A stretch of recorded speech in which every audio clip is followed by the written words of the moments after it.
اللہ کے نام سے شروع جو بڑا مہربان اور نہایت رحم فرمانے والا۔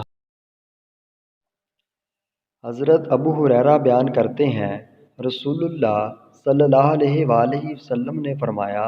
جب رمضان آتا ہے تو آسمان کے دروازے کھول دیے جاتے ہیں، اور ایک روایت میں ہے جنت کے دروازے کھول دیے جاتے ہیں اور جہنم کے دروازے بند کر دیے جاتے ہیں، اور شیاطین کو جکڑ دیا جاتا ہے،